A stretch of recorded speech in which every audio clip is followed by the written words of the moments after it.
আমি শুভ Lakshmi card already আমি Shuffle করে রেখেছি। টপিক হচ্ছে প্রেজেন্ট টাইমে আপনার পার্টনারের থটস আপনাকে নিয়ে কেমন চলছে। দেখা যাক ট্যারোর কাছে যে প্রেজেন্ট টাইমে আপনার পার্টনারের থটস আপনাকে নিয়ে কেমন চলছে।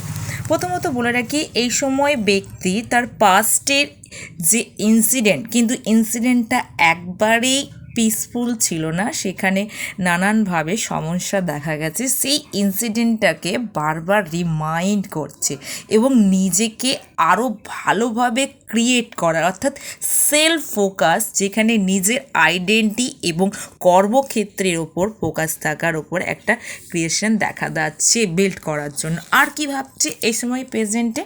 এই সময় ব্যক্তি তার জীবনে সাডেন একটু ট্রান্সফরমেশন, মানে ব্যক্তি তার দিনচর্যার মধ্যে কিছু পরিবর্তন নিয়ে এসেছে এবং সেই পরিবর্তন দেখা যাচ্ছে ব্যক্তির ইকোনমিক সেক্টরে কিন্তু ডেভেলপ দিচ্ছে।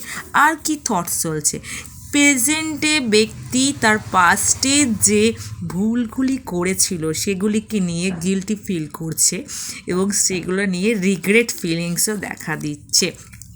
এবং আপনাকে নিয়ে ওই পার্সনের যে থটস আছে সেটা কিন্তু খুব সুইট এবং একটা ফ্লাওয়ার যেমন সানশাইনের মতন শাইন করে থাকে, ব্লুমিং করতে থাকে, সেই রকম ক্যারেক্টার আপনাকে নিয়ে অনুভব করছে। আর কি থটস আছে প্রেজেন্ট টাইমে ওই পার্সনে? পাস্টে অনেক রকম মিসআন্ডারস্ট্যান্ডিং হচ্ছে, ঝগড়ার মতন সিচুয়েশান ক্রিয়েট হয়েছে, ব্রেকআপের মতন, এবং দুই দিকে 2% আলাদা হয়ে গেছে। সেই মেমোরাইজগুলোও কিন্তু এই মোমেন্টে বারবার রিমাইন্ড হচ্ছে। ধন্যবাদ।